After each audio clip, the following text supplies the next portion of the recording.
Hello everybody, it's your boy Dan. Today with a little bit of a different video. Today I'm going to be going through OBS and how to set up yourself for streaming. A lot of my new friends and new gamers that I've been hanging out wanted to see how to roughly set up your streaming setup so you have nice image quality, what takes a lot of CPU usage, and how to optimize it for a streaming experience. We're going to be doing this for specifically a streaming experience, and then maybe I'll make another video for recordings and how to make those more optimized. So let's get into it. So this is my OBS right here. As you can see, we have many different things, and you might be a little bit overwhelmed whenever you're looking at the screen. But first of all, I'm going to teach you guys how to add stuff and how to design, for example, your your streaming view, your recording view, and whatever. So it's pretty simple. You can just right click and then just click the add, or you can just click the plus here to add whatever you want. What I recommend is turning off desktop audio and adding audio output capture. What that does is, if we go to this screen, so what that does in this screen is it lets you control every version of your application by itself, right? So you can change the volume of your Discord, you can change the volume of your music if you have music in the back, you can change the volume of your alerts, and you can see that I might not have actually, all these properties. Like, I don't have a game audio capture. And that's because if you go into here, you have the option to control audio, to capture audio over here. What that means, or what that does, let me just make sure you guys see it. What that does is it gives you the audio so you can change it up and down without giving you, without forcing you to pick another source. Sometimes you only want the audio source, for example, like Spotify. Like, I don't need to show my, capture the Spotify view.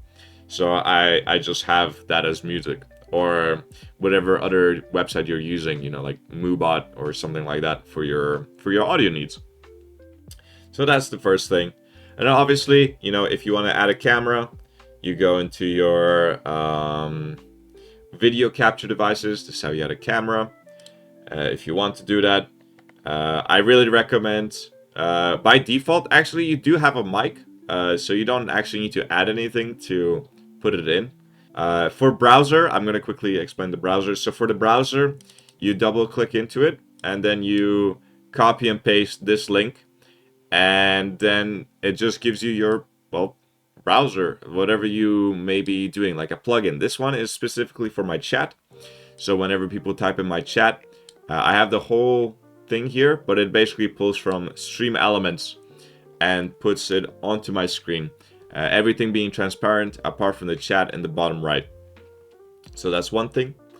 Another thing, before we go into the nitty-gritty of the settings, is that I really recommend, if you are playing music on your stream, they will get muted. Your stream will get muted unless you have its advanced audio options, and if you have your music off in your second track. And I'll show you guys how to set that up also.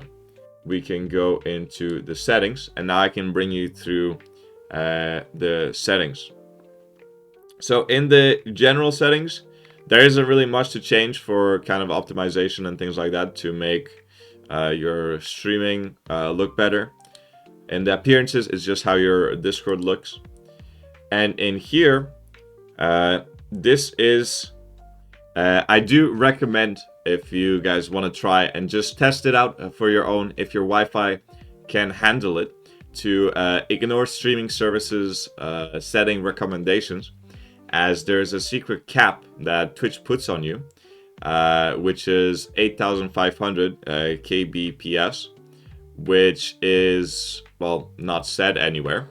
But yeah, I mean, it says 6,000, but you can put it up to 8,500.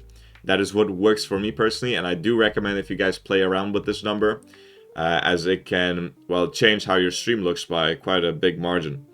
This can affect your 1080p streaming if you are streaming in 1080p. And to go around it, you guys can change your output over here, because I'm streaming right now, or I'm recording right now. I can't change it, but you guys can change it to a different, to a slightly lower quality, but it's still above 720p, but it's slightly below 1080p. So that's also an option you guys can do if, for example, your viewers don't see the 1080p option if you're streaming above your 6000 kbps. So, like I said, the secret number is 8500. That is what I found for myself and what looks the best for my streams. What I have, depending on your devices, guys, CBR, constant bitrate. This is what works the best for general public, for almost everybody. And I do recommend just starting off with this one. Then changing the bitrate to 8500 if your Wi-Fi can accommodate that. I'll maybe put a link in the description for what your Wi-Fi allows you to kind of stream at. For this number, it's important that you are looking at your upload speed, not your download speed. The download speed doesn't really matter in this case. I see a lot of people making that mistake. Your download speed absolutely doesn't matter. What you're doing is you're uploading the video live. So, you know, your download only affects, well, your game kind of, and or whatever you're downloading while streaming, which is not a good idea. But if you have crazy internet, then, I mean, go for it. The preset, so I recommend this one. If you have a bad CPU or not the best, definitely turn this one down to like balanced or speed. And also, yeah, this also affects your CPU usage. I forgot to say that. So if you guys have a bad CPU, also I recommend lowering that a little bit. Another thing that I want to point out is that you see how here we have also 2 audio tracks. Please enable this if you have music. And this is how I explained a little bit earlier. We have this section over here. And you can monitor which tracks is stuff displayed. So if you have your normal track with everything, right? So you want your music and everything on the first track. And then you want to turn off the music on the second track. That is how you will not get your VODs muted. So that's definitely something to look out for. For video and streaming, I'm rescaling my screen because I really do not recommend streaming at 1440p for Twitch as the bitrate. And so whenever you go higher in quality, you need more pixels to kind of fill the screen, right?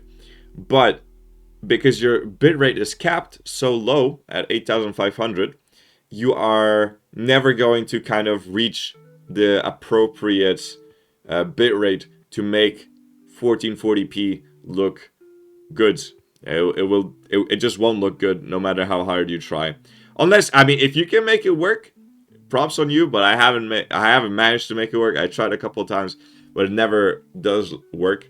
For example, for my recordings, I have a constant bitrate of 30,000, and that for me, for my like stream quality, or for my recording quality, this is quite a good quality and very well kind of preserved, and everything looks exactly like I see it on my screen. In your video settings, I do have the base canvas and output canvas as 1440p. This is because we changed it over here to 1080p. If you guys have a 1080p screen, totally fine. If you guys have 1440, I recommend to lower it down to 1080p. Common FPS value. So the FPS values aren't as noticeable as you may think. I recommend just streaming at 30 FPS. Whatever you're doing at 30 FPS. Whenever I record, I tend to just go up to the 60 FPS just because why not? But it doesn't really make that much of a difference. So that's definitely something to, look out for. Don't change your output canvas here. Change it over here as you're streaming. In your advanced, there's another small thing that I really would like you to watch out for, and it is your stream delay. Some people have this on by default. I don't know how that happens, But yeah, definitely turn this off if you want to have a fast reactive chat, and if you want to, well, yeah, talk to your chat really fast and be able to respond. This is definitely something that you might want to turn off. And a quick little thing that I almost missed. For low latency, you also need to go into your settings over here and go into your stream. And over here, you have latency mode, okay? So you also have to turn that to low latency. So people can people can interact with you as fast as you are basically streaming. There is maybe realistically 5 to 10 seconds delay between a chatter sending chat, you replying, and them being able to hear it. I don't think there's any way of kind of, making that longer. So that's the best you guys are gonna get from my research and from what I found over my 3 years. By the way, guys, tomorrow I'm gonna be uploading this video today. So tomorrow is gonna be my Twitch anniversary of 3 years.